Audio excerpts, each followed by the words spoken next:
We should, obviously we lost a day. I know that was sad for everyone. Um, we will be moving everything back a day, so I'm still going to have 2 days of review. So no longer will the test be tomorrow, but it will be on Monday.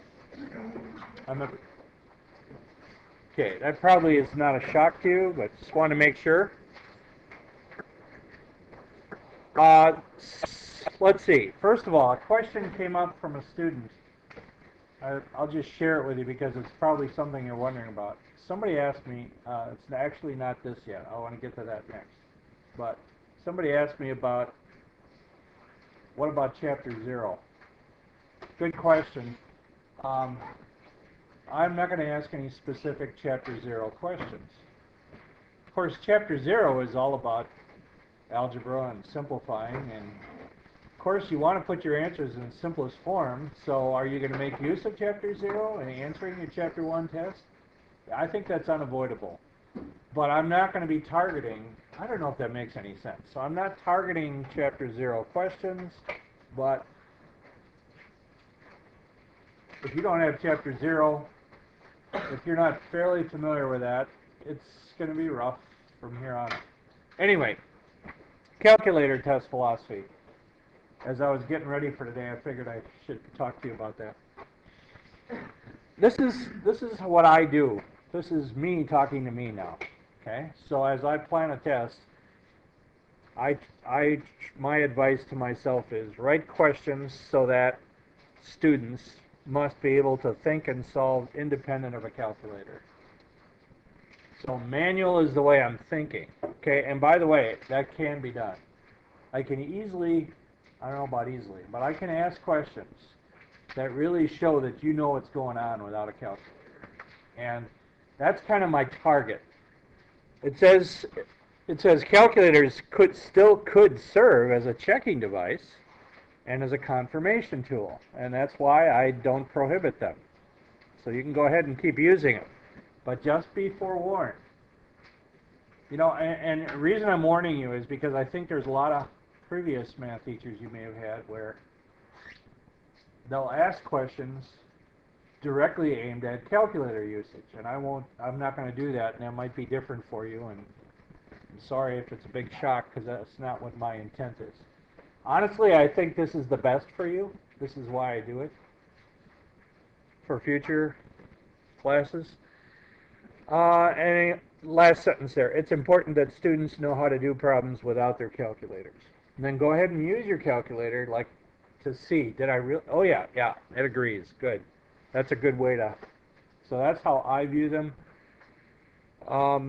Anyway, I was looking at the review questions, and 63 to 68 don't fit my philosophy. I'm not going to just flat out say, go ahead and do these on your calculator. For one thing, how are you going to show me what you got on your calculator? You know, we're not going to provide electrical ports for all of you. I don't know, maybe the new calculators you'll be able to send them wirelessly, but anyway, so I might ask you a question like 63 to 68, but I might have different directions. I might say things like on 65, maybe I'll have you sketch the graph, and I'll probably ask you a question like, what's the domain? Is there a value of x you cannot have, or are there values of x you cannot have, and things like, you know, things like that. So I'll go with the manual. Okay. Then I was looking back at this title slide, and I thought, boy, that's really a good title slide. Because the title slide is really good for lesson 1-6, isn't it? Because it shows 3 different kinds of discontinuity.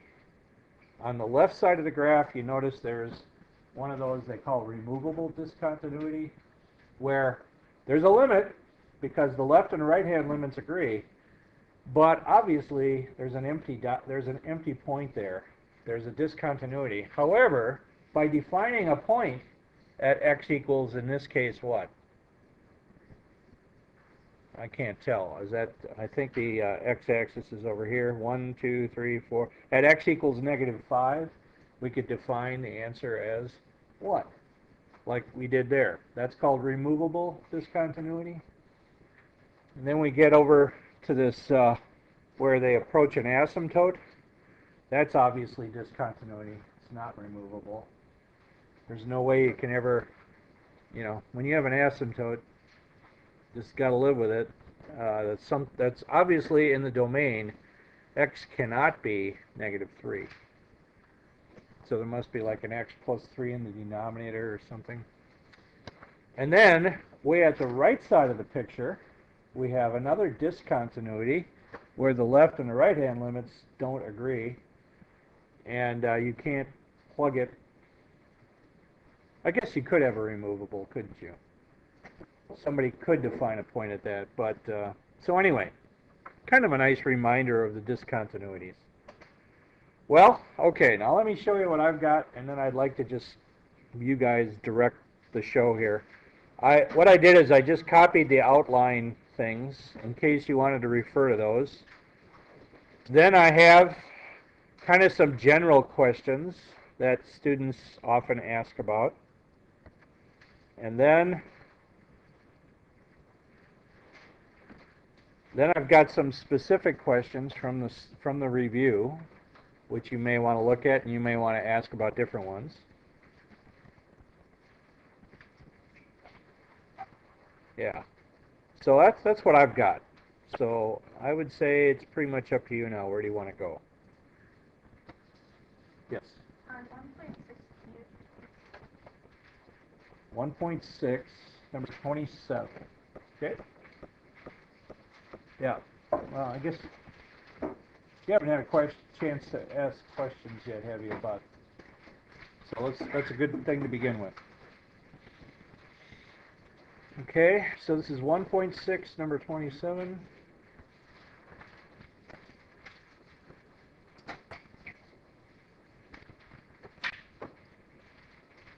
And what are we supposed to do here? Describe the intervals on which the function is continuous. Okay, so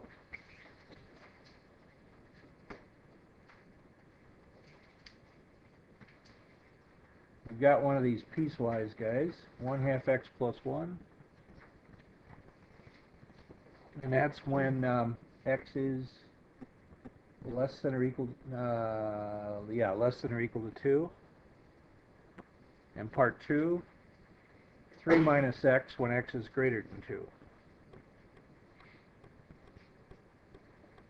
Okay, so we have a straight line on top and on the bottom. Let's see, do they meet? Well, we could find out. I mean, obviously the one on the bottom has an open dot on the end, right?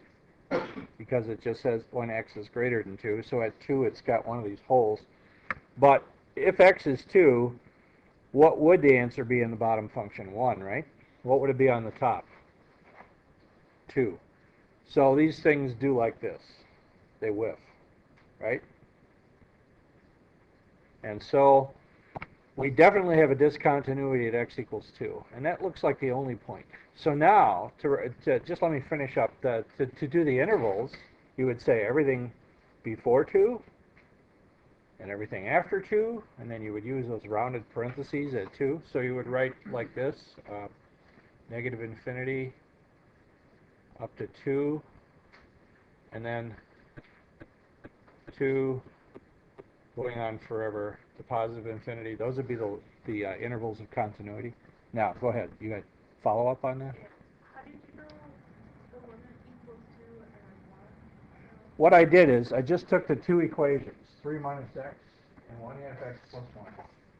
And 2 is obviously the dividing point according to this. So I said, all right, what would this be when x is 2? 1. What would this be when x is 2? 2. Which tells me that the two ends are 1 notch apart. So it's like this. You got graph, and they whip left and right once. So we have a discontinuity, and I knew 2 was a dividing point. Therefore, that's good enough for me to determine the intervals of continuity.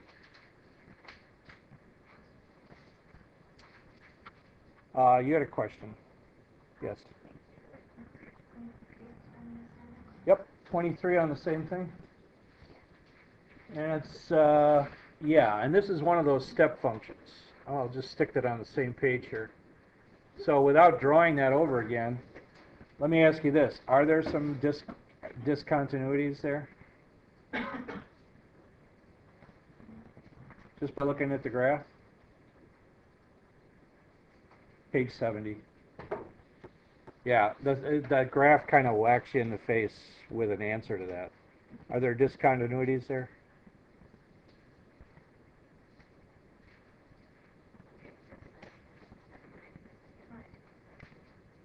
Okay. Anyway, everybody who's looking at 23, there's some obvious discontinuities there, aren't there? Because it's a step function. So what would you do if you were going to describe the levels of continuity? You'd have to just stay on each step, right? So like, I'd have to say, oh, let's just start someplace. Let's start at -2, close bracket, comma, -1, rounded bracket. That's one. Next step.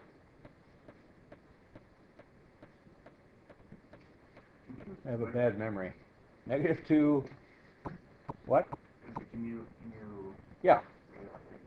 Yes. That makes a lot more sense, actually. Thank you.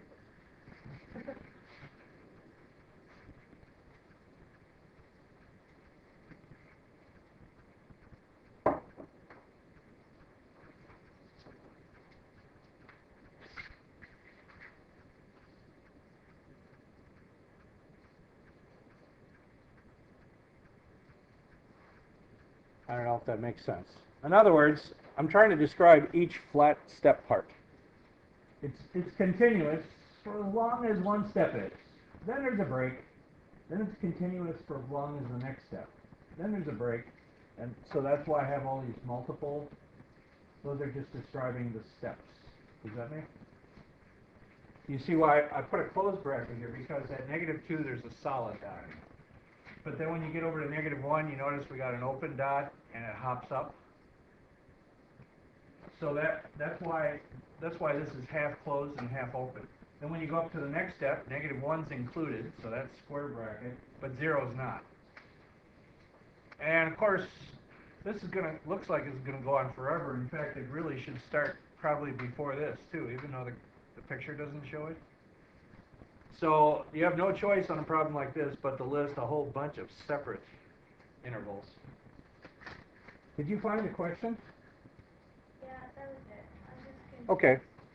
Does that make sense? That's good. Yes, John? Next. No, just kidding. That was a bad joke. Bad joke. Yeah. I don't blame you. I am sorry. Number 17? Sure, we can do 17. I don't know what got into me, but anyway. Yeah, it was probably that again.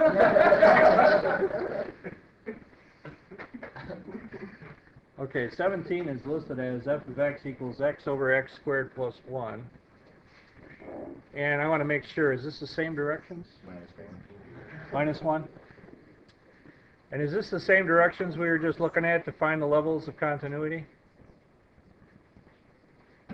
Yes, it is. Okay. So we look at this and we probably ask ourselves domain questions first, right, John? Right. What things would cause this to not be an operation? Well, we can't have a 0 on the bottom. And the things that would cause it to be a 0 would be a 1 for x or a -1. So let's just write that down. I'm going to just say x cannot equal 1 and that's a big deal. Those are obviously the points of discontinuity. So with that in mind, we got 2 points dividing up the whole spectrum, so we kind of have 3 chunks left. Everything to the left of the first point.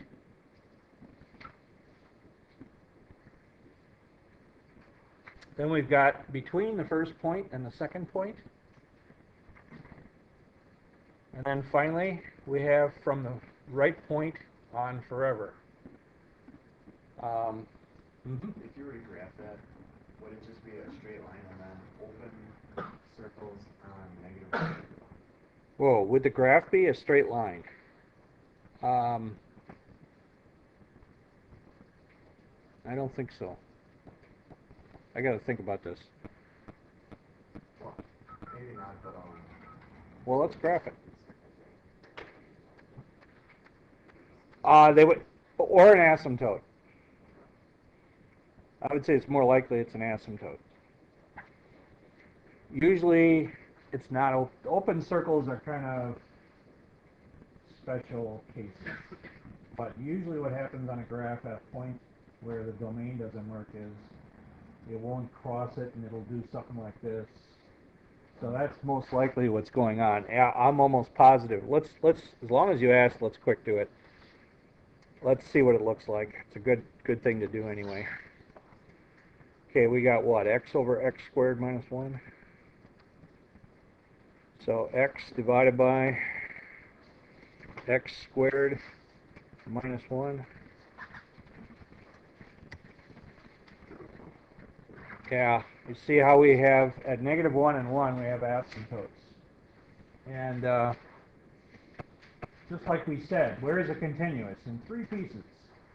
Everything to the left of negative 1, between negative 1 and 1, and from 1 on. Yep.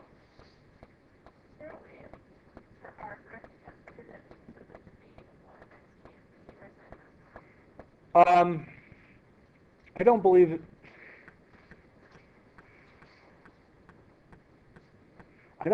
Most of the calculators I'm aware of, you cannot do that.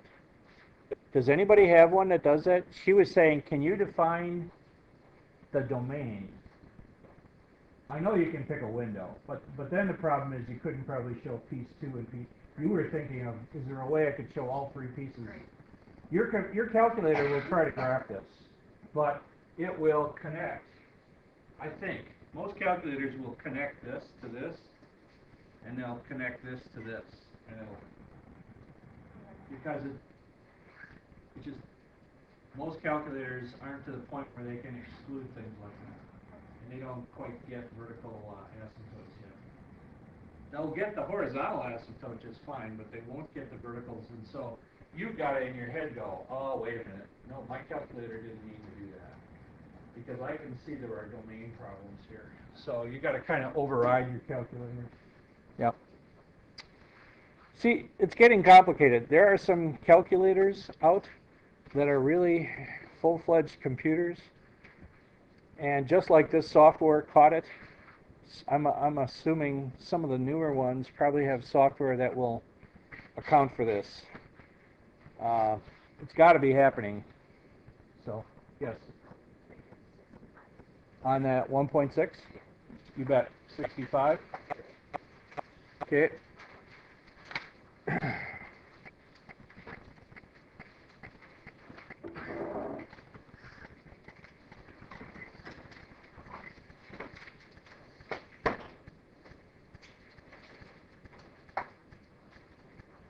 You know, I better do 1.6 on this too. Okay, otherwise I'll forget. Okay, 1.6, number 65. Inventory management. Number of units in inventory, N, is equal to 25 times parentheses 2 times the greatest integer of t plus 2 over 2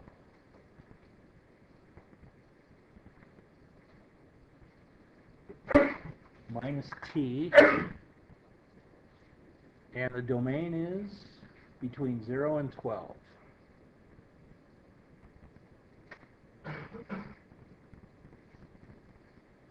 Okay, where the real number t is the time in months. Okay, part A, use the greatest integer function of a graphing utility. Yeah. Well, different calculators are different, but there's usually a menu where you can get at special functions. I think, is it the math menu? I think it's yeah, if you go to your math menu, you should see a function that says something about greatest integer. That's what they mean by you use your calculator to do that. To be more specific than that, I don't have one with me right now, but anyway, that's part A. And then it says discuss its continuity. Well, okay, the problem is we're doing a greatest integer, okay? So let me just give you an example. Let's say what happens at t equals 1. At t equals 1, 1 plus 2 is 3, and 3 divided by 2 is 1.5. But what's the greatest integer of 1.5? 1.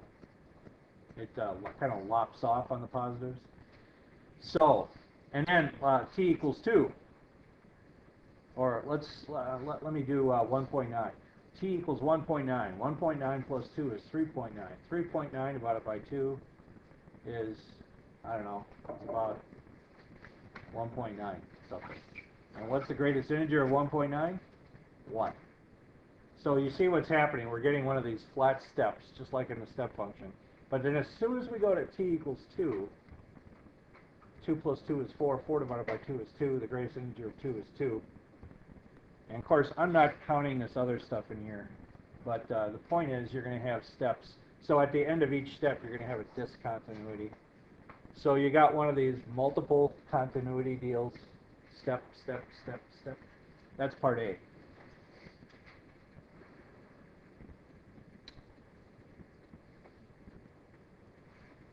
Okay, how often must the, and well, what does N stand for?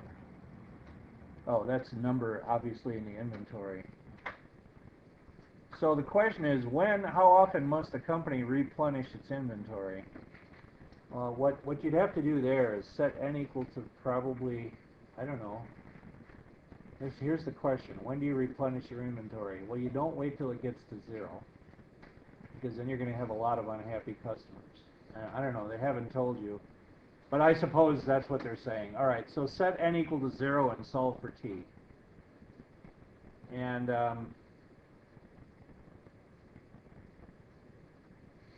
that's not a real easy question, is it? Let's see what happens. Let's just try this. So we set N equal to 0.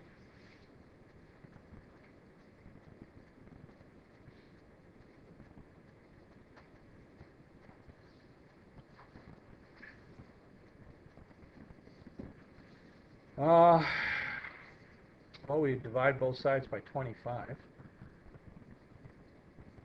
Makes it a lot easier.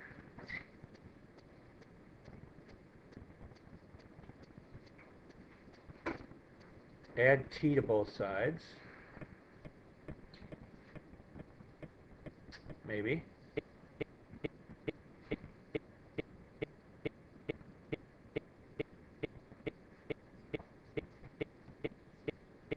Divide both sides by 2.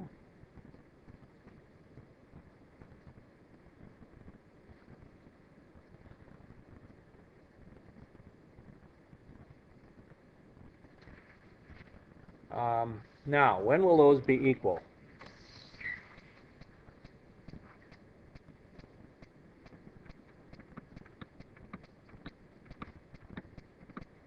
Let me think. You're going to add 2 and divide by 2. When will that be the same as dividing by 2? When t is less than 1. Let me give you see, if you add any fraction to 2, it's going to be 2 and a fraction, right? And what's 2 and a fraction divided by 2? Something that's less than 2, right? And it's going to be 1 point whatever. And what's going to happen when you take the greatest integer of this thing that's less than 2? It's going to be 1. Okay? And on the right,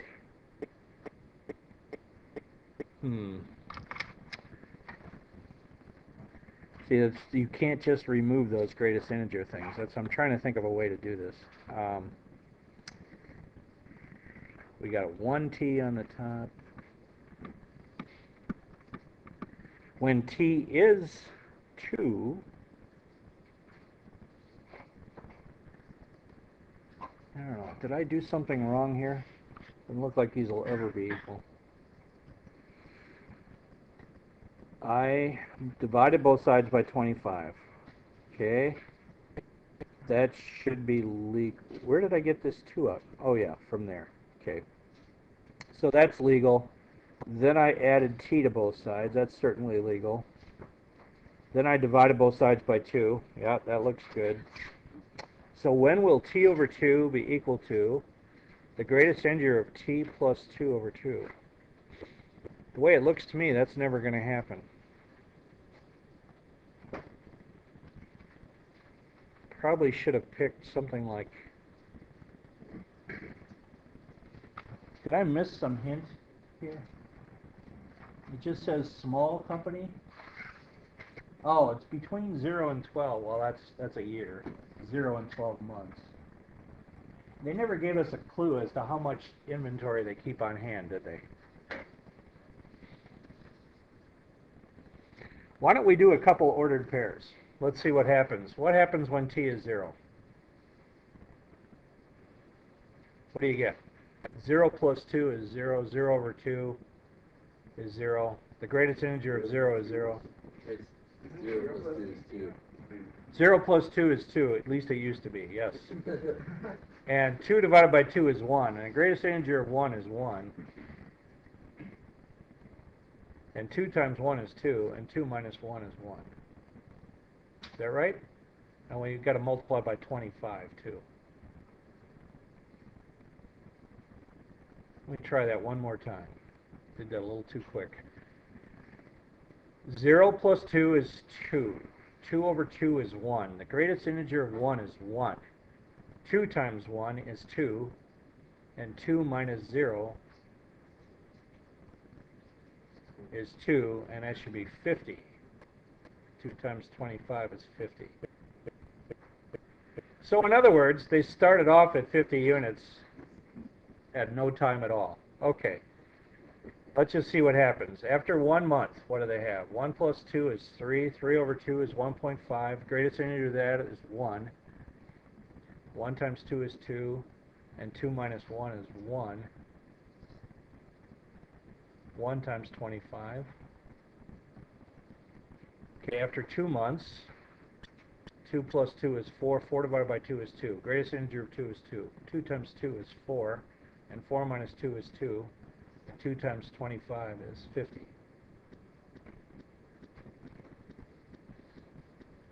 I think we're seeing a pattern here. Let's do 3.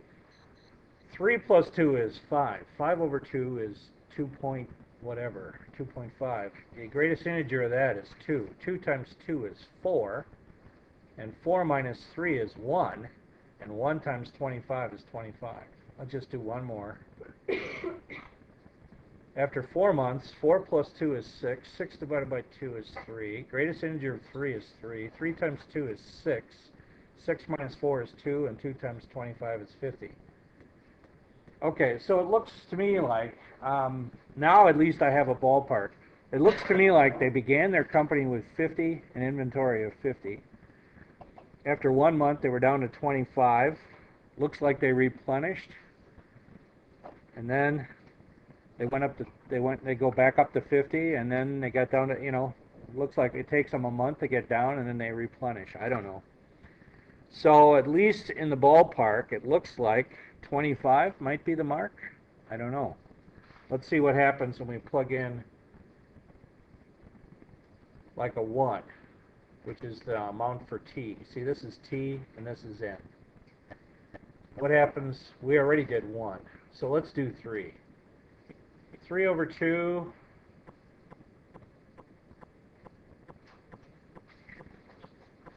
does that work? That's 1.5. This is 5 over 2, which is 2.5, which is 2. Yeah, I don't know. Just offhand, looking at the ordered pairs, I would say every other month, every odd-numbered month, I would replenish. But I'm sure that's not the final result. Well, you guys have the answers. I haven't looked at them. What does it say? It says every 2 months. Does it say like on the odd month? So here's a case, maybe just looking at, See, the problem is we don't have a way for undoing a greatest integer. There is no, like if I want to get rid of something that's multiplied, I divide both sides by that. But how do you undo a greatest integer? There is no inverse of that. And so we're kind of stuck algebraically there. So just by looking at the ordered pairs every 2 months. Okay, I guess we didn't need to spend that much time on that one, but on we go. What's next? 31 on 1.6?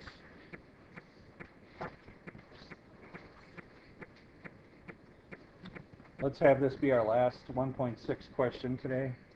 Just because I want to start, we don't want to leave everything for the review for next time. Okay, this is number 31, and you're supposed to describe the discontinuity things again, okay? Greatest integer of x minus 1.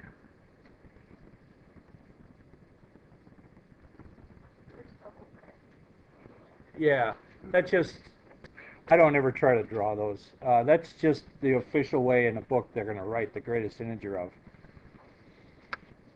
And they're not, I suppose I could try drawing them, but I mean the same thing. So, where are there any discontinuities? Is there any number you can't take the greatest integer of? That's the big, is there any domain problem up here? No, but there will be hops, right? So, when x is 1, this whole thing comes out to 0. And when x is 1.1, this whole thing comes out to 0. But as soon as you then get up to x is 2, it hops up. So we're going to have discontinuities, just like before, right on the integers. So we're going to have things like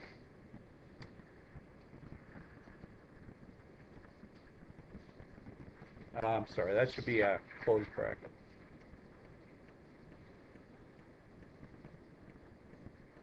So 0 include, but when you get to 1, don't include it. And then on the next level, include the 1. And then when you get to 2, there's going to be a vacation. It'll vacate. And then 2 will start off a new step. And then 3.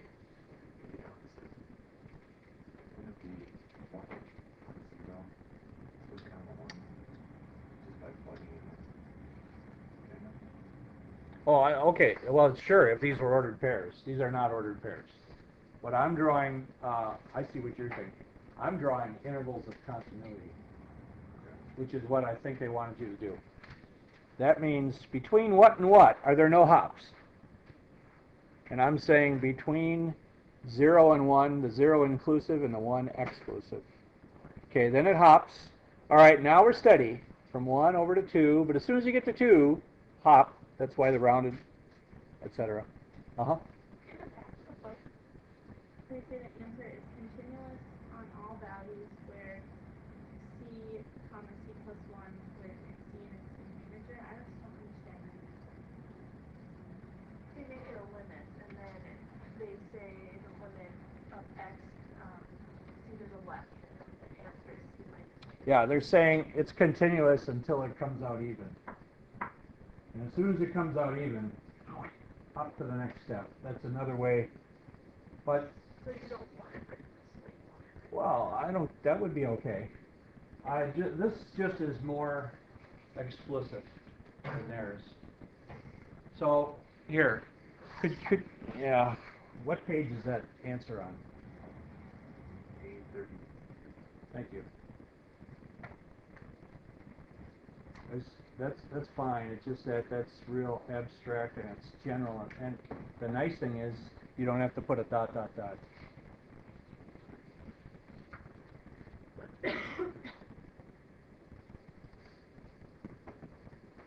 Oh, where C is an integer. The only thing I don't like about that is that left bracket should be closed. It should really look like this.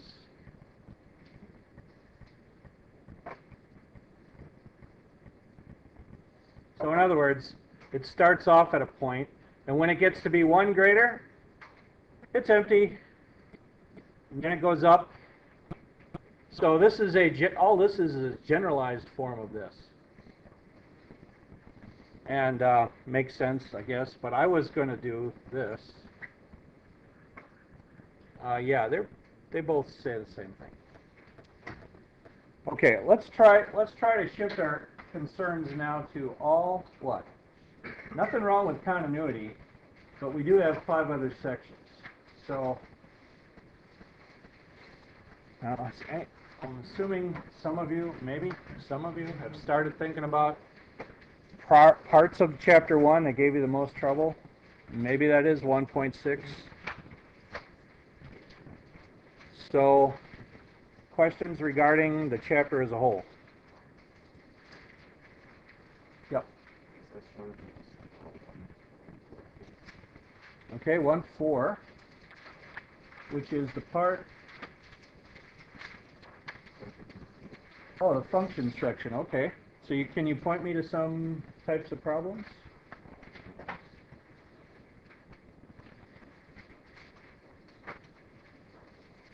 You got choices. You can either pick a problem in 1.4, or you could pick a problem from the review that has the one, in that part. Either one. Because functions is really wide open. You're going to have to be a little more specific. 41 from the assignment 1.4. Okay. Yeah. All right. Here we go. So let's see. We need a.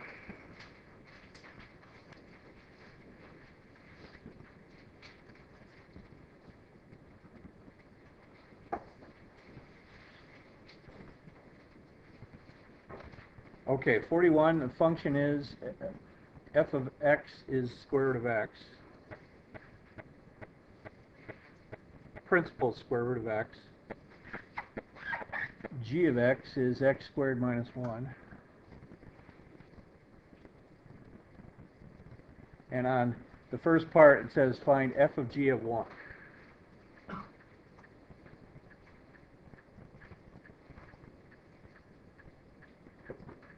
Okay, what does that mean? Start in the innermost part, and you're going to want to find what's g of 1. So how do you find g of 1? Plug 1 into function g, and what do you get? 0. So in other words, to simplify this just a little bit, g of 1 is 0. So what they're saying is, all right, what's f of 0? And what is f of 0? Yeah, now you plug 0 into function f. So there it is. F of g of 1 is 0. What's part B? What's g of f of 0? So this time in the innermost part, John, we got to start with f of 0. F of 0 is 0. So that means what's g of 0? Negative 1. Okay. Yes.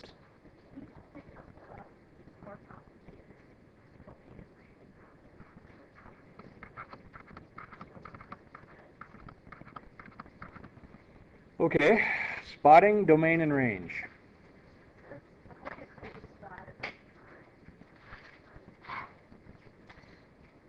Okay. Well, basically, here's what I think of. 3 things. Number 1, I can't have division by 0. Number 2, I can't have a negative under a root. And number 3 only happens with word problems, what I call practical considerations. Like, you can't have a picture frame that's negative 5 feet in width.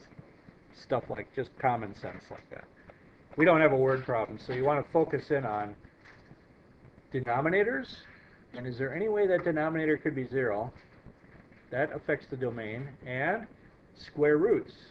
And is there any way that thing under the square root could be negative? That's exactly what I focus in on. So if I give you a problem that has no square root and it has no denominator, you have absolutely no worries.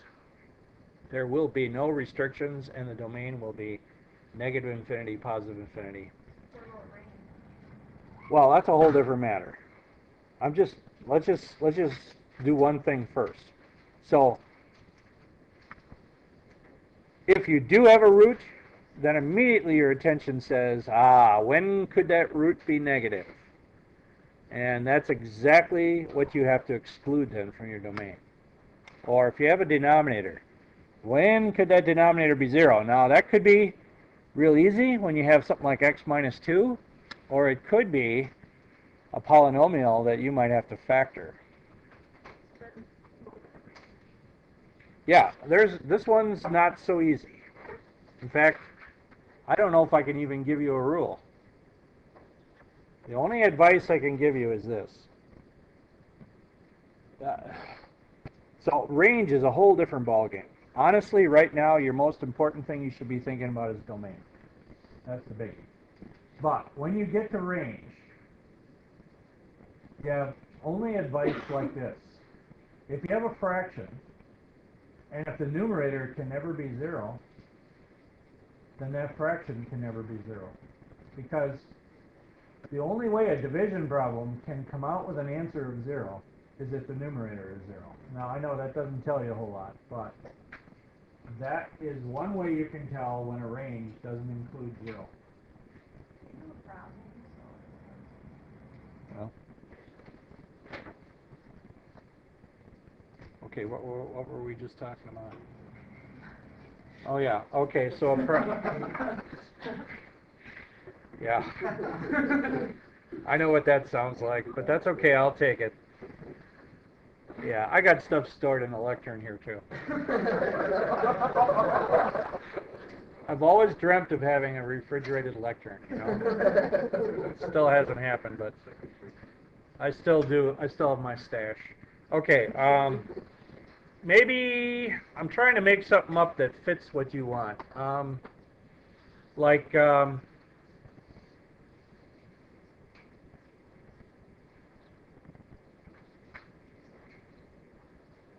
I don't know, if you have a function like this, okay? Now, domain-wise, I might have to ask myself, boy, is there any way that denominator could be 0? Okay, now that little sweetheart on the bottom is not factorable. So you know what I would immediately go to the quadratic, set it equal to 0, use the quadratic, and find out what values of x would make that 0. And as soon as I found out what they were, I'd say, okay, x cannot be these guys. And it should be two things, right? Okay, range. And I made this one up specifically for that. Do you see how the numerator can never be anything other than 1 in this problem? So I know that this thing will never, ever, ever come out to 0. Because 1 divided by, I don't give a rip what it is, will ever come out to 0. It might come out really close. So that tells me my range is going to have to exclude 0. And it even tells me I'm going to have, the x-axis, the 0 height, the x-axis is going to be the horizontal asymptote here. So how would you write the name? How do you want to write I don't know enough about it yet, except that 0 will be excluded. So you know what I would write down? Y cannot equal 0. I'd just say y not equal sign 0. Honestly, right now you want to focus in on domain. Domain is the big issue. Range, that's a little bit tricky to figure out, and I don't know. It's not really a direct it's not really a wonderful tie-in to what we've had in Chapter 1. So guess what? I'm not going to probably be asking you much in the line of range. Yep. Yeah. I mean, no, I don't. So think of it as being equal to 0. So this is like, you know, a, -3 is b, and c is 9, and a is 1, right? And so minus b plus minus square root b squared minus 4 times a times c all over 2a. Sorry. 2a would just be 2 in this case. So what do we get? probably an ugly thing under the root. You get 9 minus 36, which is what? Negative 27? So what's going to happen here is you're going to get some imaginaries. And so this really didn't come up with any restrictions. So let's see what's the negative infinity. Yeah. There are no problems here. Now had this come up to a positive, then we could have proceeded to go ahead and simplify, get two answers, and then we could have said x cannot be these two things. But in this case, that's the trouble with making them up on the spot like that. So here we don't have a problem, and if we, here, let's quick do it. 1 over x squared minus 3x plus 9.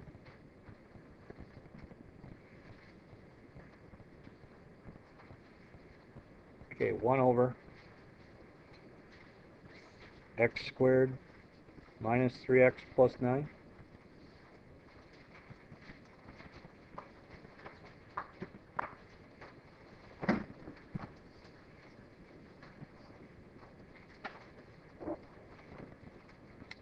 Let me grab my hand.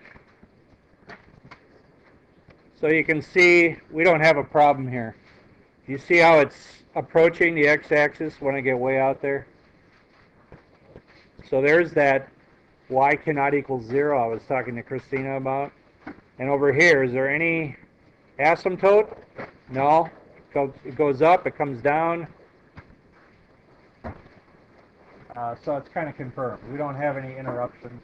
The big deals are when you get, like that other example we did. Yep.